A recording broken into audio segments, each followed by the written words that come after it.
David is an actor that I've been intrigued by from the first time I ever saw him on screen, which for me I think was The Last King of Scotland, or the first time I recognized it. And I know who he was.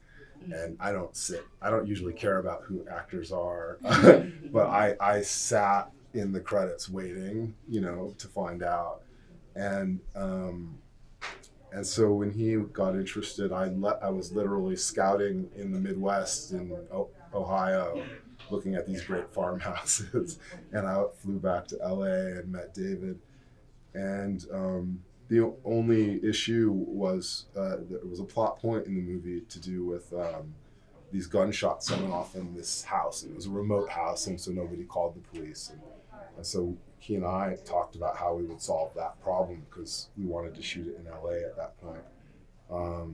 And we decided it had to take place in a neighborhood where maybe people would be hesitant to call the police, right away. So I got in my truck and started driving from police station to police station in Watts in South Central LA, and just discovering Los Angeles in a way that I hadn't seen it before, and cast a family around David.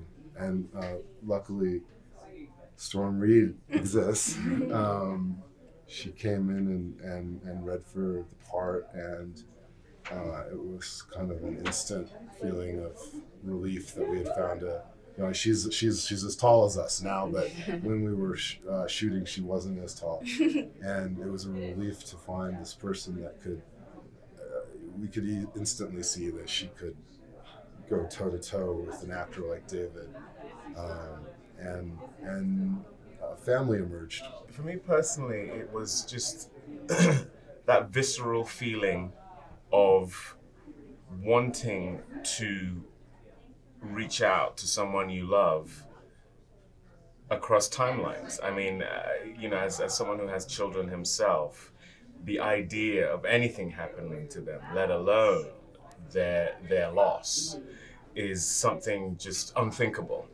And, when I read this, I also loved the fact that it was this relationship. I mean, the obvious thing would be to probably have a father-daughter relationship, but this uncle-niece thing almost added another layer whereby the love was a choice as opposed to a responsibility.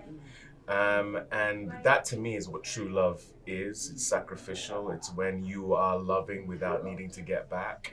And that's what this uncle had for this niece of his. And then the idea that somehow time splits, he can reach across timelines to try and save her, but he has to protect her from the idea that her death is imminent. So it's the two things. I'm going to save you, but I've also got to save you from the reality of what is just ahead of you. And I know also that as a father, you're trying to protect your kids from certain realities for as long as you can, until you just have to let them know for their own sake. And so the genre elements were interesting, of course, but it was more the emotional, familial, and character challenges of the role for me, and I think for us, that really pulled me in.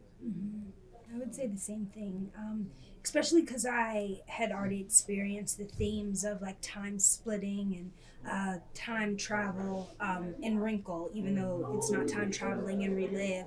And I would say, like Mr. David said, the emotional part of it, and like knowing me as a young woman trying to figure out myself, creative and outgoing and fun, which who Ashley is essentially. But I feel like no matter what your personality is, I feel like a young teenager would go to the ends of the earth to try to save themselves and to try to save their family. So I feel like Ashley has enough confidence and she's bright enough to differentiate the two, but she also knows what she needs to do and what needs to happen. So.